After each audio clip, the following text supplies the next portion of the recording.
yang menjadi perenungan bersama dalam Minggu Sengsara Tuhan Yesus yang ke-7. Injil menurut Lukas pasal 22 ayatnya yang ke-39 sampai ayatnya yang ke-53.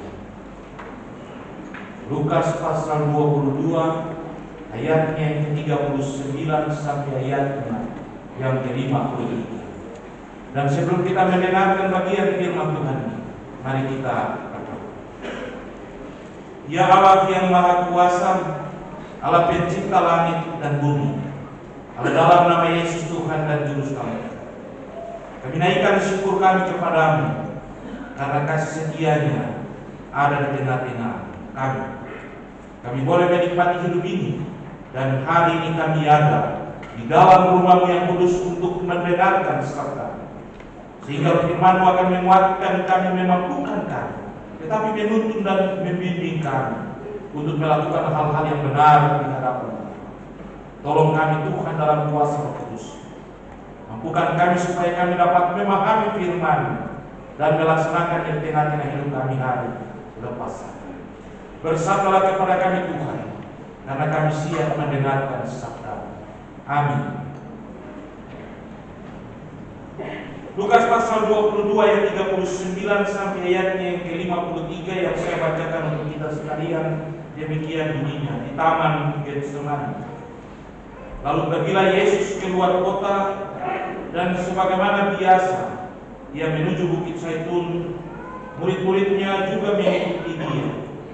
Setelah tiba di tempat itu, Ia berkata kepada mereka, "Berdoalah supaya kamu jangan jatuh ke dalam pencobaan."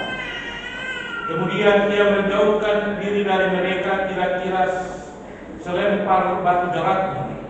Lalu Ia berlutut dan berdoa, katanya, "Ya Bapakku, jikalau Engkau mau, ambillah cawan ini daripadaku. Tetapi bukanlah kehendakku, melainkan kehendak-Mu yang terjadi." Maka seorang malaikat dari langit menampakkan diri kepadanya untuk memberi kekuatan kepadanya. Ia sangat ketakutan dan makin bersungguh-sungguh berdoa. Peluhnya menjadi seperti titik-titik darah yang menetes ke tanah. Lalu Ia bangkit dari doanya dan kembali kepada murid-muridnya.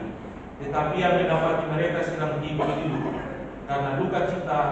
Katanya kepada mereka, mengapa kamu tidur? Bangunlah dan berdoalah, supaya kamu jangan jatuh ke dalam pencobaan." Yesus ditangkap.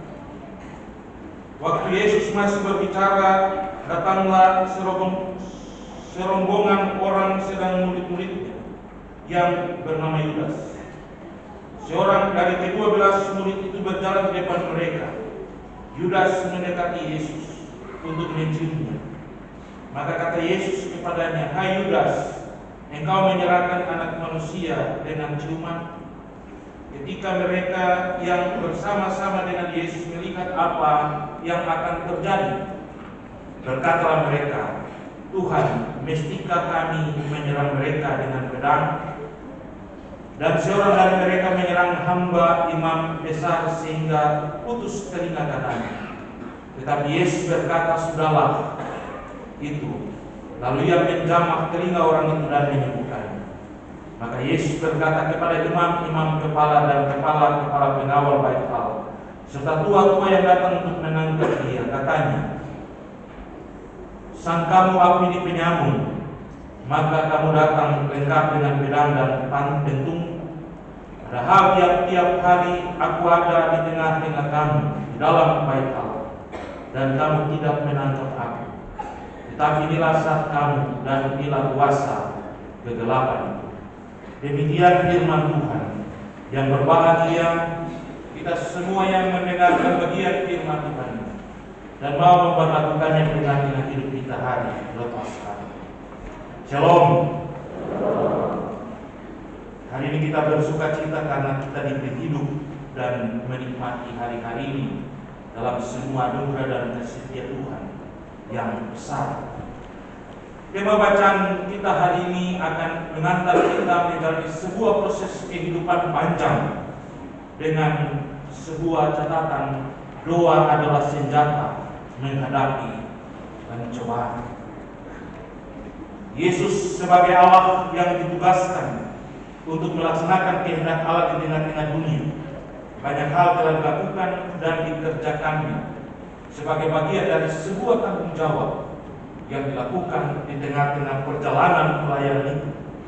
Tapi dalam melaksanakan seluruh tugas dan tanggung jawab ketika ada di Yerusalem, Yesus selalu menempatkan waktu di mana ia ada dan bergumul serta berdoa kepada Allah dalam segala situasi yang ia butuhkan. Di kaki Bukit Zaitun ada sebuah taman yang namanya Taman Getsemani, merupakan tempat di mana Yesus selalu ada dan menjalani sebuah proses pergumulan dan doa di tempat itu. Akhirnya mengenang tempat di mana Yesus berdoa. Tempat itu dibangun sebuah gereja yang disebut dengan gereja segala bangsa. Artinya bahwa setiap orang bisa datang dan juga bisa bergumul dan berdoa di tempat itu sambil mengenang tentang seluruh perjalanan Yesus. Dari bacaan ini ada 5 hal, 7 hal penting. 7 hal penting yang akan kita hadapi dan kita pahami tentang bagian firman Tuhan ini. Yang pertama ayat 39 sampai ayatnya yang ke-40, di mana dalam bagian ini Yesus memberi sebuah catatan khusus kepada para murid dalam menghadapi berbagai macam pencobaan di tengah-tengah pergumulan yang mereka hadapi. Ia mengingatkan mereka, berdoalah supaya kamu jangan jatuh di dalam pencobaan. Ia mengajak para murid untuk tetap ada dan terus berdoa, sebab bagi Yesus doa itu memiliki kekuatan yang luar biasa. Kadang-kadang kita merasa bahwa kita tidak ada artinya kalau kita tidak berdoa. Dan Yesus sendiri pun mengingatkan para murid untuk tetap berdoa, sebab mereka akan menghadapi sebuah peristiwa besar yang terjadi di tengah-tengah hidup mereka. Sehingga mereka harus terus berdoa, sehingga iman mereka tidak pernah tergoyahkan dalam segala situasi yang ada. Menarik Bapak Ibu, apa yang dialami oleh para murid merupakan sebuah hal yang harus menjadi perhatian. Kemudian bagian yang kedua ayat 41 sampai 42, di mana di situ menjelaskan tentang bagaimana pergumulan Yesus dalam sebuah situasi yang begitu luar biasa. Ia ada pada situasi di mana ia seakan-akan tidak sanggup untuk melihat semua yang ada. Ia merasakan ada sebuah kejadian yang akan terjadi pada dirinya, tetapi pada situasi itu ia merasa khawatir, mampu atau tidak mampu dia menjalani sebuah proses. Sehingga Bapak Ibu, kalau kita baca dalam bagian ini, kata-kata Yesus adalah sebuah situasi yang membuat ia ada dalam sebuah kekhawatiran. Ya Bapakku, jikalau engkau mau ambil cawan ini daripadaku, tetapi bukan kehendakku, melainkan kehendakmu lah yang terjadi. Bapak Ibu, dalam bagian ini Yesus mau menjelaskan sebuah situasi yang ada pada dirinya, bahwa penderitaan yang harus dialaminya merupakan sebuah proses penderitaan yang begitu sulit dan luar biasa. Sehingga dia meminta kepada Allah, jika semua penderitaan ini harus berlalu, biarlah ia berlalu daripadaku, tetapi bukan karena kehendaknya, tapi biarlah kehendak Allah. Yesus juga memberikan sebuah pernyataan kepada Allah, bahwa dalam menjalani semua proses yang dijalaninya, ia berserah kepada Allah. Ia menyerahkan semuanya kepada Allah, sebab Allah yang bertanggung jawab terhadap segala tindakan yang akan dia lakukan, situasi yang akan dia lakukan dan terjadi pada dirinya. Ia selalu berkata-kata dalam sebuah pengajarannya, Bapakku mengutus aku ke dalam dunia ini, maka ia tetap ada dan terus berjalan bersama. Kemudian bagian yang ketiga Bapak Ibu, ayatnya yang ke-43 sampai ayatnya yang ke-44 menjelaskan sebagai sebuah doa yang diminta oleh Yesus kepada Bapaknya Dan di situ dikatakan seorang malaikat datang menampakkan diri dan memberi kekuatan kepada Yesus. Bapak Ibu, dia adalah Tuhan. Dia dipercayakan oleh Allah. Sehingga dengan enak dan gagapnya Yesus bilang, aku diutus oleh Bapakku, tapi saatnya aku akan berkuasa di surga dan juga di dunia. Tapi dalam situasi yang sulit itu, dia memohonkan dan mengharapkan kekuatan. Itulah sebabnya Tuhan memberi sebuah pernyataan kepada Allah melalui malaikat untuk memberi kekuatan kepada Yesus. Karena pada akhirnya dia akan mengalami sebuah situasi di mana pertama-tama terjadi pengkhianatan, kemudian dilanjutkan dengan hujatan, dilanjutkan dengan penyangkalan, dan ada siksaan-siksaan yang terjadi. Bapak Ibu, kita bisa membayangkan proses pengkhianatan saja akan membawa kita dalam sebuah kekecewaan yang luar biasa. Masa setiap hari ada bersama-sama dengan saya baru bisa melakukan sebuah pengkhianatan terhadap aku. Apalagi dilanjutkan dengan penghujatan, dilanjutkan dengan penyangkalan, dilanjutkan dengan penyiksaan. Sebuah situasi yang membuat Yesus terpukul dan seakan-akan semua itu terjadi dalam sebuah situasi yang begitu menyulitkan. Kemudian yang berikut ayat 45 sampai ayat yang ke-46, di situ menjelaskan tentang bagaimana kita harus menghadapi segala macam persoalan dan pengharapan, segala macam tantangan, segala macam hal yang akan membuat kita ada dalam situasi siap sedia. Sebab ketika Yesus kembali, dia melihat para muridnya tidur, ternyata mengalami sebuah goncangan iman. Pernyataan Yesus sebelumnya, saatnya anak manusia akan diserahkan dan kita akan ada dalam sebuah proses perpisahan. Dan situasi itu membuat para murid ada dalam sebuah duka cita yang mendalam. Itulah sebabnya Yesus bilang juga, mengapa kamu tidur? Bangunlah dan terus berdoa supaya kamu jangan jatuh ke dalam pencobaan. Yang berikut ayat 47 sampai ayatnya yang ke-48. Dari situlah semua situasi tentang peristiwa pengkhianatan terhadap Yesus itu mulai terjadi. Di mana di situ diungkapkan dalam bagian ini, Yudas hadir dan menunjukkan sebuah sikap yang mengandung kebersamaan. Tapi di balik kebersamaan itu ternyata pengkhianatan besar terjadi pada dirinya. Apakah engkau mencium aku sebagai bagian dari sebuah proses penghinaan? Waktu Yesus ada dan berbicara dengan ke-12 murid itu, Yudas datang dan melanjutkan ayat 47, 49 sampai ayatnya ke-51. Di situ semua proses itu dijalani oleh Yesus dan para murid, juga dengan Yudas dan lain sebagainya. Kemudian terakhir, Yesus memberikan sebuah pernyataan terhadap imam-imam besar dan lain-lain. Aku ada di tengah-tengah kamu, kalau kamu tidak menangkap aku. Saat ini kegelapan telah menguasai kamu. Artinya bahwa karena kekuatan dosa itu sudah ada dan selalu mengikat, maka tidak ada kebenaran lagi di tengah-tengah kita. Kebenaran tetap menjadi bagian yang harus dipertahankan, tapi karena pengkhianatan, maka kegelapan menutupi segala-galanya. Ayat yang terakhir dari bacaan dikatakan, padahal tiap-tiap hari aku ada di tengah-tengah kamu di bait Allah, dan kamu tidak menangkap aku. Tetapi inilah saatnya kamu, dan inilah kuasa kegelapan. Bapak Ibu, kita ada di tengah-tengah dunia, dan mau lari atau tidak lari, pengkhianatan, penyangkalan, dan lain sebagainya akan menjadi bagian hidup kita. Kadang-kadang orang tua menyangkal anaknya, karena begitu jahat anak itu. Kadang-kadang anak menyangkal orang tua karena tidak sejalan dengan orang tua.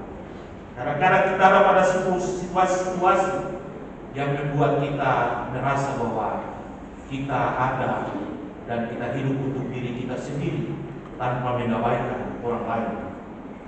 Tapi bagian firman Tuhan ini mengajak kita satu hal yang sangat penting bagi kita, bahwa doa merupakan senjata yang sangat ampuh untuk kita menghadapi berbagai macam pencobaan. Paulus dalam situasi bersama-sama dengan orang-orang banyak ketika mereka terdampar, dia bilang begini, marilah kita berdoa supaya kita menjadi kuat dan bisa menentukan jalan keluar. Bagian ini mengingatkan kita bahwa kita dituntut untuk tetap ada dan terus berdoa, karena doa itu merupakan bagian yang sangat penting dalam menjalani proses perjalanan panjang yang kita hadapi di tengah-tengah dunia. Orang biasa bilang hidup tanpa doa bagaikan mobil tanpa bensin, berarti tidak bisa lari kemana-mana, tidak bisa hidup dan lain sebagainya. Oleh sebab itu doa sangat penting bagi kita. Kadang-kadang kita menganggap bahwa doa itu harus kita duduk bersila atau tikam lutut atau lipat tangan berdiri baru tutup mata terus mengungkapkan. Di mana saja kita bisa berdoa dalam segala situasi dan kondisi yang ada. Di saat kita meneduhkan hati, mengangkat segala perkataan-perkataan dalam hati kepada Tuhan, itulah juga sebuah kekuatan doa yang luar biasa bagi kita. Sibuk-sibuk mau pergi kantor, sudah start motor, sudah dalam perjalanan baru buka berdoa. Pada saat itulah sementara bawa motor tapi angkat hati, Tuhan, inilah perjalanan hidup saya, silakan semuanya kepadamu, tolong dan tibakan dengan selamat. Kalau selamat berarti Tuhan tunjukkan kuasanya dalam doa itu. Kalau tidak selamat berarti itu iblis ada dan mengganggu kita dalam sebuah perjalanan. Itulah sebabnya kita ada di tengah-tengah dunia dan menghadapi segala macam pergumulan tantangan hidup yang berat di tengah-tengah dunia ini. Yesus mengingatkan kita di hari Minggu sengsaranya yang ke-7 ini, berdoa supaya kita mampu menghadapi segala tantangan yang ada. Hari ini 27 anak akan mengenal iman mereka di dalam Tuhan. 3 di antaranya akan menerima baptisan dewasa dan 5 anak akan menerima baptisan anak di tengah-tengah pergumulan hidup mereka. Doa merupakan senjata dalam pergumulan kehidupan kamu ke depan. Jangan di sini mengaku memikul salib, lalu doa itu tidak ada artinya di tengah-tengah hidup ini. Yesus selalu menempatkan waktu untuk berdoa. Dia juga membangun persekutuan dengan para muridnya. Dia selalu mengingatkan apa yang harus dia ingatkan untuk menjalani sebuah proses kehidupan ke depan. Bahkan dalam doa sepatnya dia bilang, Tuhan kuatkanlah para murid, buatlah mereka terus menjadi satu dalam persekutuan, karena mereka akan melaksanakan pekerjaan-pekerjaan yang besar. Kamu akan menjalani proses kehidupan di dunia ini. Kamu bapak dan mama yang di belakang sana hari ini bilang merdeka karena sudah pikul kamu dosa lagi. Hari ini kamu pikul kamu dosa sendiri. Jadi sudah berdoa berarti dosa tambah. Pikul 1, besok 2, lusa 3, terus 1 minggu bisa 7. Tapi kalau rajin masuk sembahyang dalam persekutuan, Tuhan juga hapus yang lain. Bila perlu hapus sampai dosa itu minus, supaya kita lebih berarti dan lebih luar biasa di tengah-tengah hidup ini. Pekerjaan kita ke depan bukan gampang, pekerjaan kita itu sulit. Hari itu dorang ada dalam meditasi terakhir, saya minta dorang berdoa di bawah menjauhkan, menghadap salib Kristus di atas, karena Tuhan telah memberi keselamatan itu bagi kamu. Minta ampun dosa banyak-banyak sekali, supaya besok kita tidak usah bikin dosa lagi. Ada yang menangis sampai tak hek-hek, ada yang senyum-senyum saja, ada yang merasa bahwa semua itu biasa-biasa saja. Tapi Yesus, dia merasa bahwa hidup ini tidak biasa-biasa. Bapak Ibu, anak-anak, kamu bayangkan sampai dia berkeringat dan menjadi darah karena sebuah pergumulan yang besar. Hidup itu akan kita jalani dan kamu jalani. Jalanilah dengan mengandalkan Tuhan. Doa itu penting. Doa itu segala-galanya. Tuhan akan menjawab semuanya. Ada lagu bilang, bertemu dengan Tuhan hanya sejauh doa. Betul, kalau jalan cari jauh-jauh. Cuma berdiri, di saat kalau ada berdiri lipat tangan, berbicara dengan Tuhan. Kalau sementara duduk, tutup mata, angkat hati, bicara dengan Tuhan. Sementara jalan-jalan juga, angkat hati untuk Tuhan. Disitulah kita bercakap-cakap dengan Tuhan. Jadilah hidup ini sempurna dan berarti. Dan ingat, kekuatan doa itu segala-galanya. Dia bisa berubah dan menghancurkan segala tembok yang rusak, yang kokoh, dan menghancurkan semua celah-celah yang tidak bisa kita masuk. Tuhan sanggup berbuat apa yang menjadi bagian dari pergumulan kita sepanjang hari-hari hidup ini sampai selama-lamanya. Tuhan memberkati. Amin.